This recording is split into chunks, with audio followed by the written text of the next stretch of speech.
tudo bem? Como é que anda a tua saúde, hein? Tem cuidado dela? E o seu coração, como é que tá? Tem comido direitinho? O coração tá batendo em ordem? Vamos saber tudo sobre ele, sobre esse órgão tão importante, com o doutor que está aqui comigo na tela. Tudo bem, doutor?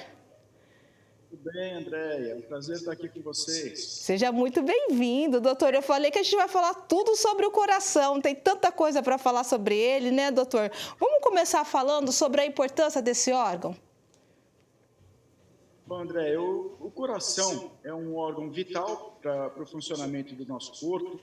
Ele é uma bomba que impulsiona o sangue através do nosso corpo. Para que o sangue consiga chegar aos locais mais distantes do nosso corpo, é preciso que exista um motor, algo que faça ele circular, ele se mover. E quem é responsável por isso é o coração. Ele bombeia o sangue, parte desse sangue vai percorrer as artérias, levando o sangue oxigenado, o sangue com os nutrientes para todas as células.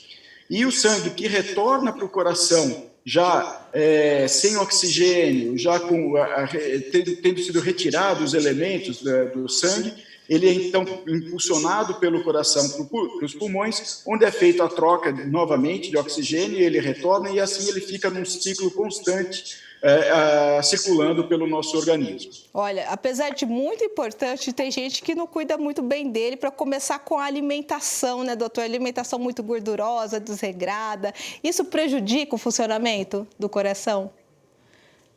Prejudica demais, Andréia, porque os nossos hábitos de vida, né, os hábitos alimentares, os hábitos de qualidade de vida que a gente não faz atividade física, isso tudo acaba impactando negativamente sobre o coração. Em especial a alimentação, os alimentos muito gordurosos, ricos em gorduras trans, em gorduras saturadas, é um tipo de gordura que facilmente é depositada na parede das artérias, levando, com o passar dos anos, esse é um processo lento, vai levar um endurecimento e um estreitamento das artérias. Pode ser do coração, pode ser do cérebro, do rim, mas o coração é o que é o órgão mais afetado por essa doença que se chama aterosclerose. Agora, doutor, o senhor falou também da atividade física, né? Tem pessoas que não gostam, não fazem nada de jeito nenhum. Isso tem que mudar, né? Sim, esse trabalho de conscientização da população sobre a importância da atividade física, de se manter ativo, ele é muito importante, porque é um problema de saúde pública. Hoje, nós temos mais da metade da população acima do peso normal, ou seja, a maioria, mais de 50% da população está da faixa de sobrepeso para cima, e muitos são obesos. Isso já começa na infância, né? Hoje as nossas crianças cada vez brincam menos, cada vez correm menos, ficam mais presas. Gastam menos energia, né, doutor? Na nossa época a gente saía para a rua, era menos acesso à tecnologia, né? Então a gente gastava energia de uma outra forma, né? Exatamente. E aí, além de não gastar a energia, o que acontece? As crianças ficam expostas a anúncios, seja no computador, no celular ou na televisão, que apelam para o consumo de alimentos ultraprocessados, alimentos hipercalóricos. E isso tudo vai acabar desembocando na obesidade infantil, que vai tornar essas pessoas adultos obesos com problemas de hipertensão, de diabetes, de colesterol, infarto e assim por diante. Olha, o senhor falou de uma das doenças do coração, que é um infarto, né? Essa doença também ocorre com bastante frequência. Sim. Para você ter uma ideia, as doenças cardiovasculares, que envolvem as doenças tanto do coração como das artérias, das carótidas, cérebro, são as doenças que mais matam. 30% das mortes no mundo, ou seja, de cada 3 pessoas que morrem, uma é por doença cardiovascular. Olha, o assunto é muito sério, gente. A quantidade é muito alta. Dentro dessas doenças cardiovasculares, a principal é o coração, é o infarto. Então, o infarto é um grande matador, vamos dizer assim. E que se as pessoas souberem identificar os sintomas, primeiro se prevenir, evitar desenvolver essa doença. É possível prevenir o infarto, doutor? Na medida que você muda seus hábitos de vida, você muda a sua alimentação, faz atividade física, você diminui a sua chance de desenvolver essa doença que se chama aterosclerose, ok? O infarto é uma consequência da aterosclerose. Portanto, se você se cuidar bem, você pode evitar o infarto, sim.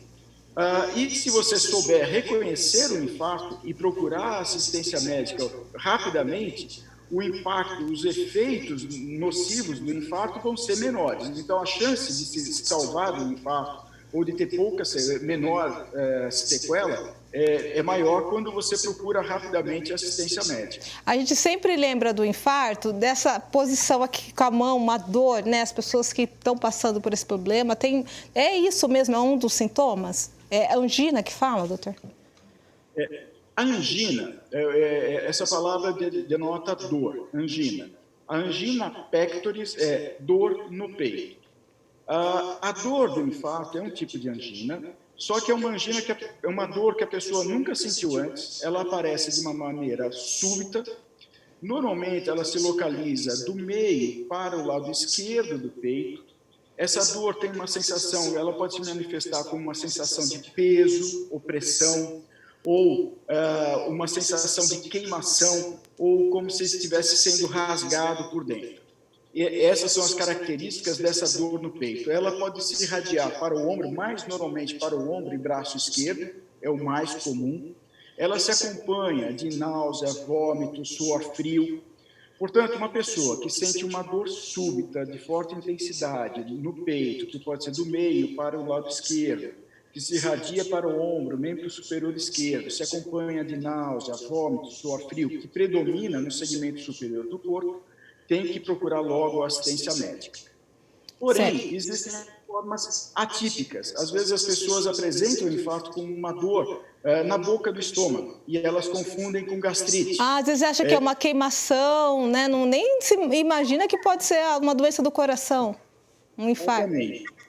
Uma gastrite, ela vem de uma maneira, ela não vem de maneira súbita, ela vem de uma maneira mais em crescente. Ela vai se manifestando em outras vezes, né? Não aparece assim.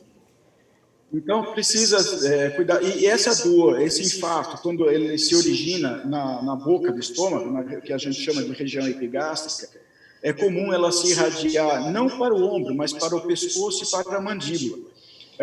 Dessa maneira, uma dor epigástrica na boca do estômago que se irradia para o pescoço ou para a mandíbula tem que causar preocupação e fazer com que a pessoa procure assistência médica o mais rápido possível. Essa ajuda mais rápida é o sucesso do tratamento, né, doutor?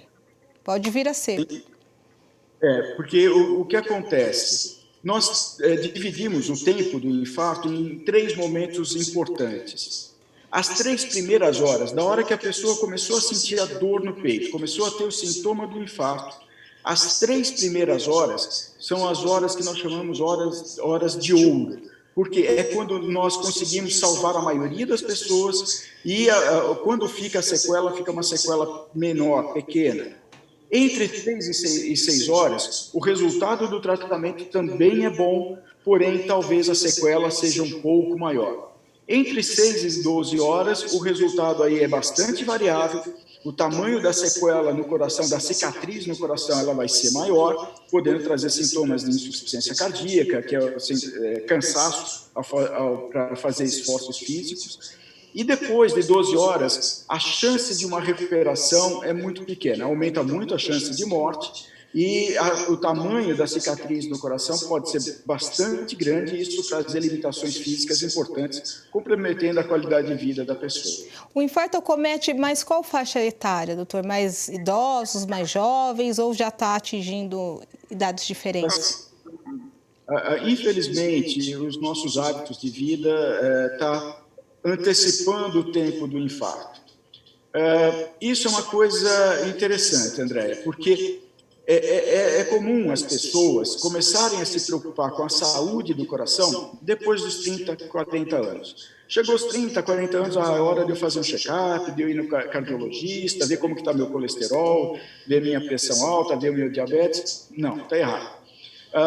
Essas doenças, a pressão alta, o diabetes, Normalmente, quando a pessoa faz o diagnóstico, ela já tem 5, 10 anos de evolução da história dessa doença. A doença, a aterosclerose, para você ter ideia, a deposição de gordura na parede das artérias começa na infância. Nossa. Quando a gente é criança, já começa a ocorrer a deposição de gordura na parede das nossas artérias, e esse é um processo que ele vai crescendo. Então, desde pequenininho já tem que tomar cuidado com aquelas orientações que o senhor falou, principalmente da alimentação, né? Exato, exato. Desde criança. Se tem história, se o pai dessa criança, né, tem uma história de infarto antes dos 50 anos, essa criança tem que ser investigada no sentido de acompanhamento desde cedo, estimular a atividade física, estimular a boa alimentação. Porque quando ela chegar lá nos 30 anos, essa doença já está instalada, já está em fase de progressão, facilitando a última parte, a última fase, que é o infarto, que é a fase da complicação dessa doença, a aterosclerose.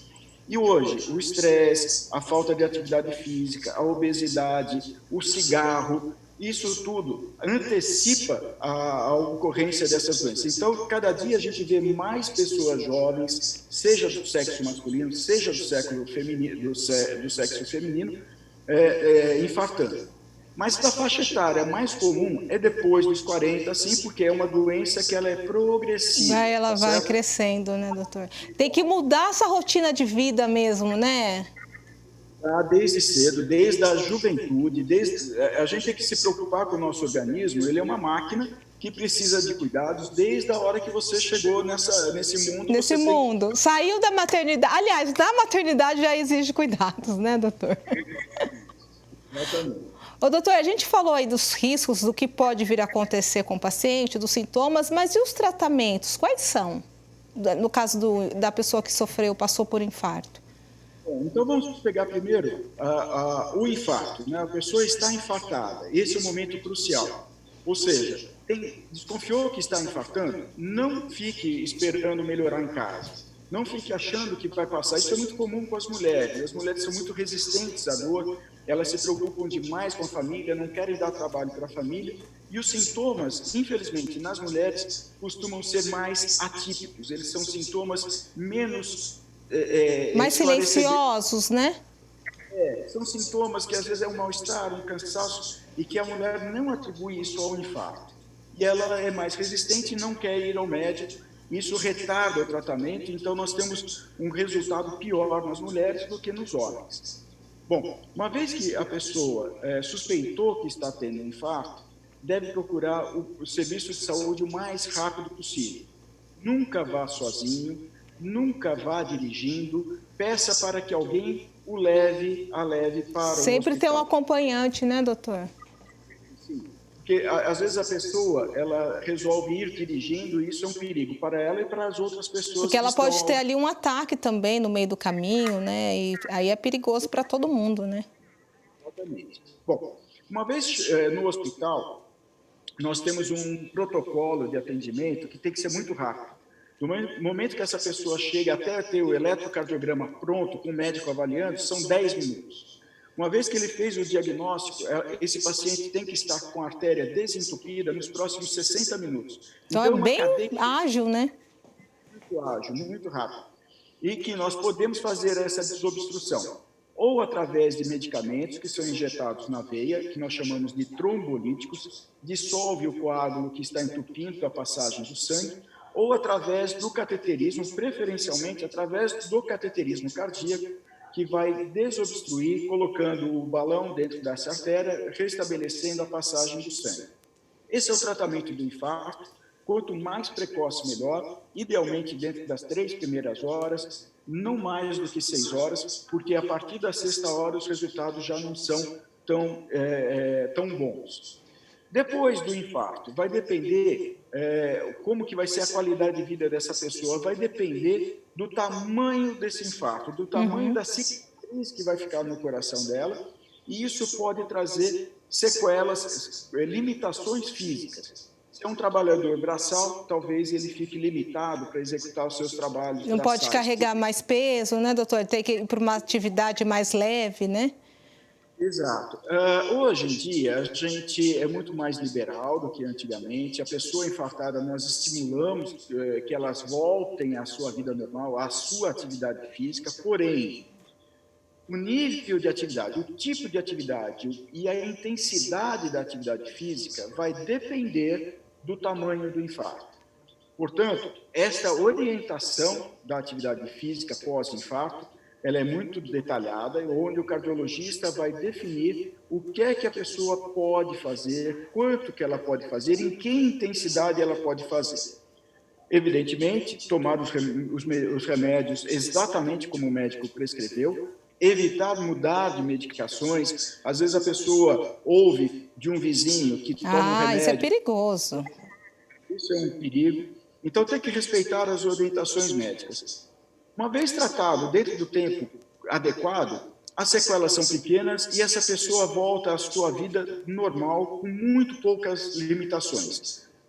E o importante é o segmento médico, periódico, tomar os medicamentos conforme a prescrição médica. Agora, doutor, tem uma outra doença também que tem bastante a ver com isso que a gente está falando, que é o AVC, que é uma doença cardiovascular também, né? Exato. As duas grandes doenças que mais matam no mundo é o infarto e o AVC. O AVC ele mata menos que o infarto, mas ele deixa mais sequelas. Ele desabilita mais as pessoas do que o infarto. Enquanto que o infarto traz limitações físicas por cansaço, quando não é tratado em tempo hábil, o AVC ele deixa sequelas motoras graves que podem limitar, de fato, a locomoção dessa pessoa, a interação dela com o meio ambiente. Às vezes a pessoa também perde até a fala, né? A fala fica mais lenta, além dos movimentos, a fala também, né, doutor? Atinge bastante, né? O cérebro acometido, ela pode perder a memória, pode perder a visão, pode perder a fala. O mais comum é nós vermos as pessoas com perda de movimento. Às vezes elas ficam tão sequeladas, com sequelas tão graves que não conseguem sair da cama. O AVC, apesar de matar menos, ele deixa cicatrizes muito profundas e que por tempo muito prolongado. Então, é um sofrimento para a pessoa que tem o derrame, como para a família. E as duas coisas, tanto o AVC como o infarto, a base é a mesma: deposição de gordura na parede das artérias. Então, o que vale para um, vale para o outro também. Por exemplo, a questão da prevenção. Exatamente, é isso mesmo, é isso mesmo. Eu falei da prevenção, então tem que tomar, agora quanto ao AVC, né? Tomar cuidado com a alimentação, com a obesidade, né, doutor? Com o sedentarismo, com o cigarro, que é um veneno também, né? E por esse caminho mais saudável mesmo para prevenir do AVC, né? Existe uma causa para o AVC? Bom, essa doença, a aterosclerose, que está na base da causa do infarto e do AVC, ela é uma doença multifatorial. Ela não tem uma causa, são várias causas.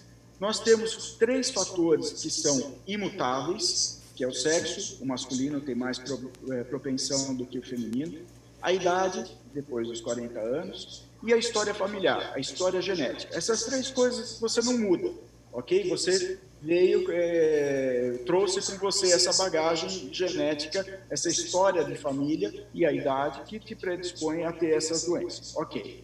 Agora, nós temos outros fatores de risco, que são a hipertensão, o diabetes, o colesterol alto, o cigarro, a obesidade, a falta de atividade física, o estresse. Então, são 7, eu já falei 7 aqui, com mais 3 são 10. Portanto, é difícil nós termos um único tratamento para resolver todos esses problemas. O importante é controlar isso tudo. Controlar bem a hipertensão, o diabetes, o colesterol, parar de fumar. E o cigarro é um veneno, né, doutor? Não tem nem que experimentar. Exatamente. O cigarro, ele mata quem fuma e quem está ao lado de quem fuma. Sinceramente, doutor, eu queria agradecer. Infelizmente, nosso tempinho acabou, mas olha, os esclarecimentos foram ótimos e assim preciosos, né, para esse órgão que vale ouro também para a gente, que é o nosso coração. Muito obrigado pela sua companhia e por suas orientações, viu? Legal, André, eu que agradeço. É um prazer estar com vocês e espero que essas informações contribuam para os nossos ouvintes para que tenham uma vida melhor e mais duradoura. E que o coração bata direitinho, igual o doutor falou, hein? Cuide-se, fique bem. Até nosso próximo encontro. Tchau!